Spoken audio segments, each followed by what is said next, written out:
노란불에 멈추게 늦어서 그냥 갔는데 며칠 뒤 과태료가 날라왔습니다. 왜일까요?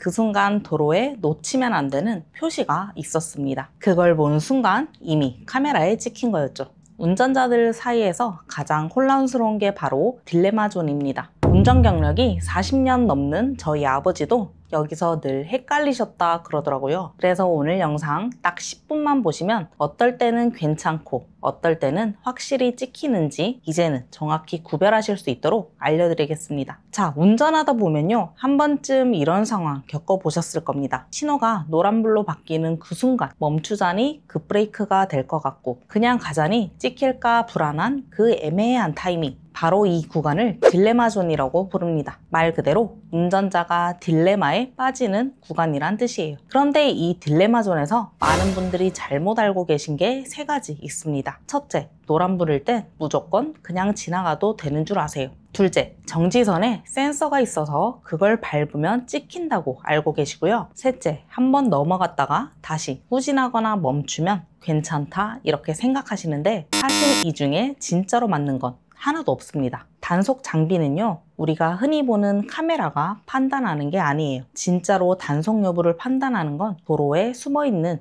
루프 센서라는 장치입니다. 이 센서가 어디에 있냐면요, 보통 정지선 앞에 하나, 그리고 정지선에서 약 1에서 2m 뒤 교차로 쪽 방향에 하나, 이 두 개가 한 쌍이에요. 단속 카메라랑 연결돼서 차가 이 두 센서를 빨간불에 통과하면 단속이 되는 겁니다. 문제는 도로에 묻혀있는 장치라는데 그럼 운전자가 육안으로 센서를 알아볼 방법이 있느냐? 있습니다. 첫 번째는 정지선 앞쪽 도로를 잘 보세요.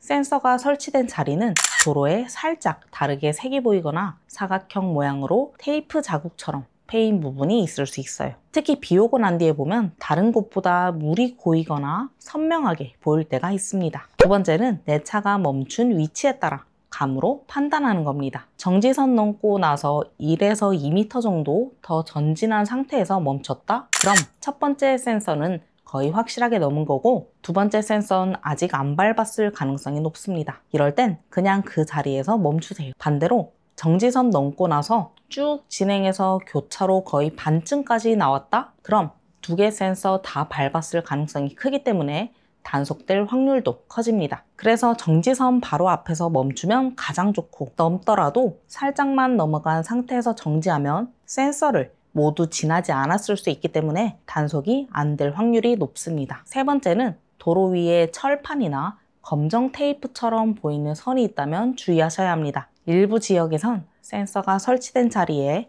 검은색 고무선이나 철판처럼 보이는 선이 살짝 드러나 있는 경우가 있습니다. 그게 바로 루프 센서입니다. 모르고 지나쳤다가 찍히는 경우가 정말 많아요. 그리고 이런 상황에서 가장 위험한 게 뭐냐면 바로 그 자리에서 후진하는 거예요. 뒷차랑 부딪힐 수도 있고 오히려 신호는 안 찍혔는데 사고가 나버리는 상황이 생길 수 있습니다. 이유가 단순히 위험해서가 아니라 실제로 그 순간 사고가 나면 그건 단순한 실수가 아니라 형사처벌까지 갈 수 있는 12대 중과실 교통사고 중 하나가 됩니다. 후진 후 충돌사고가 발생하여 피해자가 다치면 형사 입건까지 될 수 있고요. 그러니까 이미 정지선 넘었다면 후진 말고 그냥 멈추는 게 제일 안전합니다. 그리고 혹시 정말 찍혔나 싶으실 땐 직접 간단하게 단속 여부 조회하는 방법도 있습니다. 그 방법을 알려드리기 전에 요즘 가장 조용히 그리고 가장 많이 단속되는 후면 단속 카메라 이야기부터 먼저 드릴게요.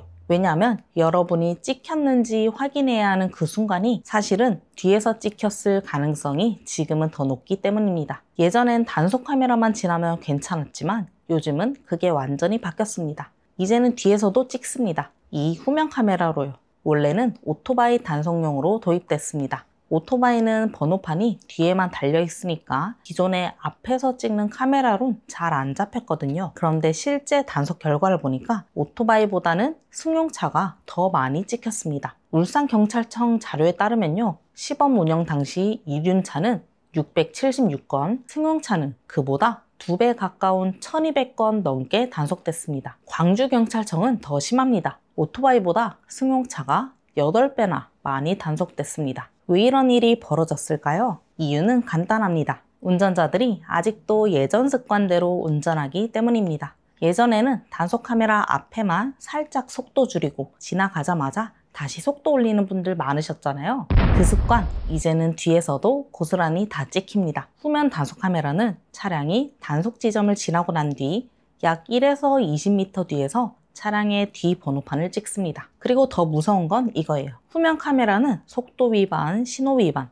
안전띠, 주행 습관까지 AI로 자동 분석합니다. 밤에도 저조도 촬영과 플래시로 완벽하게 찍어요. 야간 단속 정확도가 오히려 더 높습니다. 이런 단속 방식이 도입된 이유로요. 실제로 오토바이 과속, 인도주행, 안전모 미착용은 확 줄었고요. 자동차 운전자들도 앞에서만 살짝 줄였다가 다시 밟는 습관이 하나둘씩 고쳐지고 있습니다. 그러니까 속도를 줄일 땐 카메라 앞만 보는 게 아니라 뒤에서도 누가 보고 있다는 걸 꼭 기억하셔야 합니다. 그럼 이제 여러분이 가장 궁금해하실 단속된 건지 아닌지 확인하는 방법 알려드리겠습니다. 방법은 아주 간단합니다. 바로 이파인 사이트에 들어가시면 됩니다. 이건 도로교통공단에서 운영하는 공식 사이트이고요.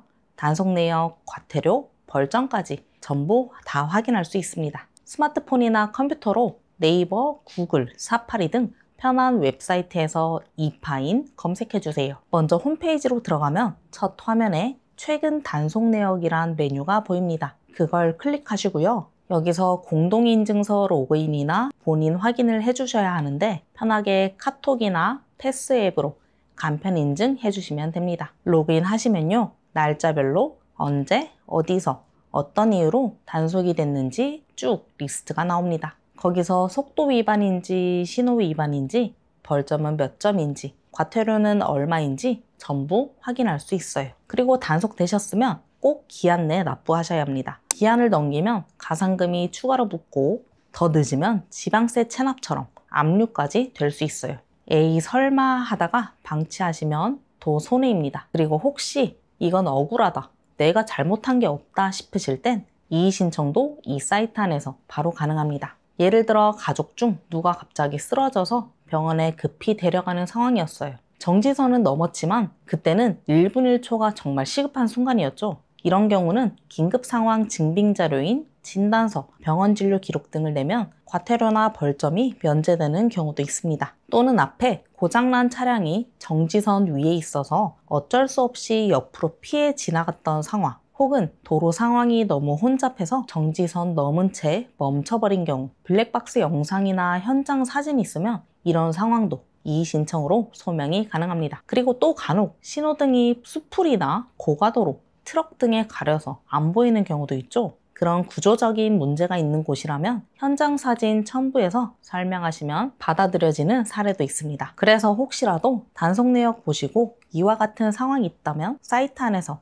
사진도 첨부하고 사유도 작성해서 이의 신청할 수 있으니 꼭 활용해 보시길 바랍니다. 여기까지 시청해 주신 분들을 위해 꿀팁 하나 더 드리자면 이의 신청은 단속 내역을 확인한 후 일정 기간 내에만 접수 가능하니까 확인한 김에 바로 하시는 걸 추천드립니다. 지금까지 영상 보시면서 이제 대충 알겠다 싶으신 분도 계실 거고, 그럼 결국 뭐부터 조심해야 하냐 궁금한 분도 계실 겁니다. 그래서 오늘 영상 마지막으로 실제로 운전할 때 바로 적용할 수 있는 7가지 습관들을 짧게 정리해 드릴게요. 첫째, 교차로 100에서 150m 전부터 감속. 신호 바뀌었을 때 급브레이크 밟지 마시고요. 미리 속도를 줄이면 딜레마 존에서 훨씬 여유가 생깁니다. 둘째, 도로 표지판을 먼저 본다. 계기판 먼저 보지 마시고 앞에 있는 속도 제한 표지판부터 확인하세요. 속도 보는 기준은 내 차 계기판이 아니라 도로에 있습니다. 셋째, 내비게이션 경고에만 의존하지 않는다. 내비에서 단속 카메라 안내 나오죠? 근데 그거 100% 믿지 마세요. 카메라 위치는 실시간으로 바뀔 수 있습니다. 넷째, 타이어 상태 자주 점검하기. 계기판 속도는 타이어 회전수 기준이라 타이어가 마모되면 오차가 커집니다. 속도 정확히 맞추고 있다고 생각해도 실제론 초과일 수 있어요. 다섯째, 우회전할 땐 정지, 보행자 확인, 그 후 서행. 신호가 빨간불이든 보행자가 없든 무조건 멈췄다가 돌아야 합니다. 이제 우회전도 단속 대상입니다. 여섯째, 후면 카메라 앞에서는 절대 방심 금지. 앞만 보고 지나가면 끝났다는 시대는 끝났습니다. 1에서 20m 뒤에서 뒤 번호판이 정확히 찍힙니다. 지나고 나서 속도를 올리는 습관, 이젠 진짜 버리셔야 합니다. 7째, 이파인으로 정기적으로 단속 내역 확인하기. 찍혔나 불안해하지 마시고요.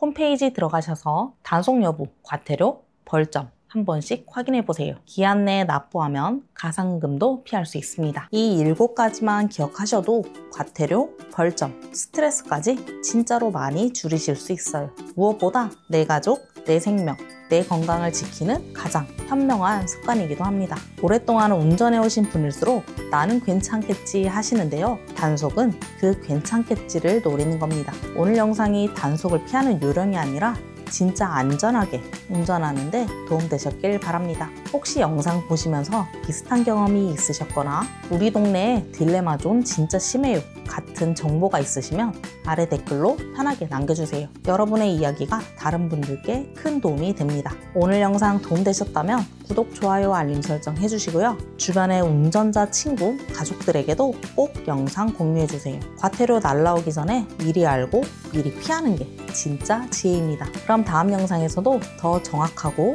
도움되는 정보로 다시 찾아뵙겠습니다. 감사합니다.